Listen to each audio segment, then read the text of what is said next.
ॐ भद्रं कर्णेभिः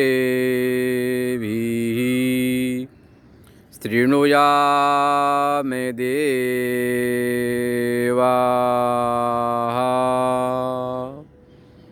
भद्रं पश्येमाक्षभिर्यजत्राः स्थिरैरङ्गैस्तुष्टुवाग्वंसस्तनोभिर्व्यसेम देवहितं यदायुः स्वस्ति न इन्द्रो वृद्धश्रवाः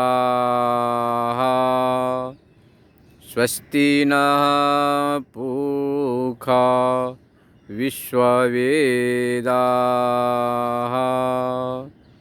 स्वस्ति नस्तार्क्ष्यो अरिष्टनेमिः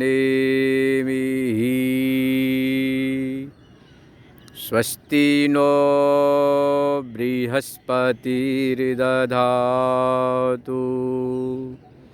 ॐ शान्तिः शान्तिः शान्तिः।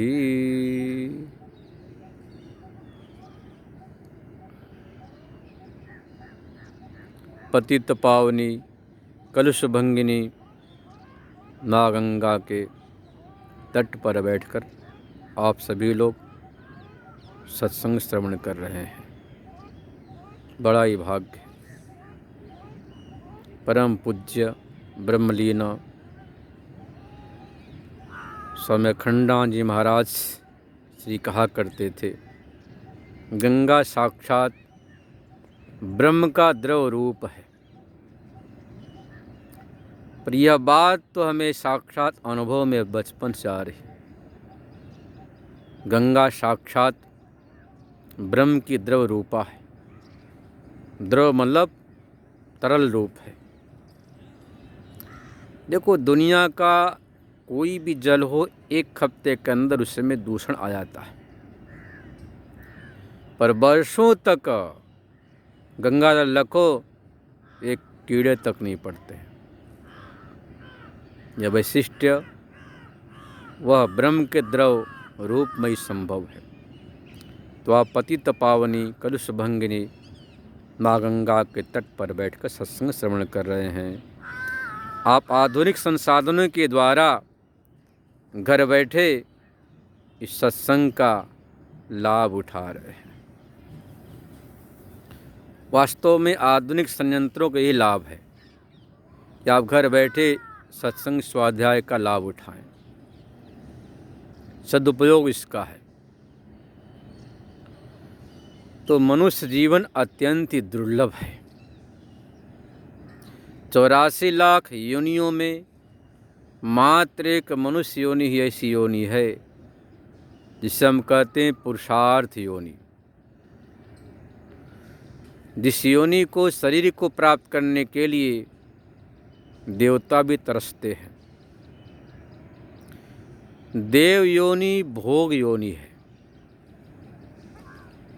भोग मतलब जैसा कर्म किया तद अनुरूप उन्हें वहाँ पर भोगों की प्राप्ति होती है। ऐसे पश्चाद योनि भोग योनियाँ हैं। पर एक मनुष्य योनि ऐसी योनि है कि जिस शरीर को प्राप्त करके आप इंसान से भगवान बन सकते। और पुरुषार्थ न करो तो मनुष्य इंसान से शैतान भी बन जाता है। इसलिए हमारे शास्त्रों में, सदग्रंथों में मनुष्य योनि की बहुत ही प्रशंसा की गई है। उपनिषद में तो यहाँ तक ऋषियों ने बताई है बात, यह चेत अविसत्यमस्ति नो चेत यह वैदित महति विनष्टि भूतेषु भूतेषु विचित्यधीराः प्रेत्यस्माद् लोकादमृता भवन्ति। यह चेद अवेदित अथ सत्यमस्ति। यदि तुमने मनुष्य शरीर को प्राप्त करके भगवान को प्राप्त कर लिया तो जीवन सफल हो गया। यह मैं नहीं कह रहा हूँ, साक्षात वेद का शिरोभाग उपनिषद वेदांत का मंत्र है। यह चेद अवेदित अथ सत्यमस्ति नो चेदिह वेदित महति विनष्टि। यदि आपने मनुष्य शरीर प्राप्त करके खूब मकान बना लिया, अरबों खरबों रुपया कमा लिया, राष्ट्राध्यक्ष बन गए, प्रधानमंत्री बन गए, राष्ट्रपति बन गए, कोई फर्क नहीं पड़ता है। कुछ दिन के बाद वो नाम भी भूल जाते हैं कौन राष्ट्रपति कौन प्रधानमंत्री हुआ। परंतु यदि आपने अपने जीवन में परमात्मा को प्राप्त कर लिया तो जीवन सफल हो गया, सार्थक हो गया। यदि आपने सब कुछ प्राप्त कर लिया, जो भी संसार के ऐश्वर्य है, धन धान्य, पुत्र पौत्र, परंतु परमात्मा को प्राप्त नहीं किया तो जीवन आपका अधूरा, और आपके पास कुछ भी नहीं, आप अकिंचन हैं। परंतु जीवन में भगवान नाम है, भगवत स्मरण है, नित्य स्वाध्याय करते हैं, नित्य सत्संग श्रवण करते हैं, माने कोई न कोई जीवन में एक नियम लेके दिया बैठ गए कि हमें चाहे कुछ भी हो जाए, 1 घंटे भगवान नाम लेना है, 1 घंटा सत्संग सुनना है, 1 घंटा स्वाध्याय श्रवण करना है, 1 घंटा नाम संकीर्तन करना है। तो यह जो आपका नियम है, नियम एक बंधन ही है, पर ये एक जो बंधन है हजारों बंधनों को काटने वाला, नष्ट करने वाला है। इसलिए हमें अपने जीवन में एक नियम लेनी चाहिए, चाहे कुछ भी हो जाए। हमें तो अपने जीवन में जरूर इतना जप करना है, सत्संग स्वाध्याय श्रवण करना है।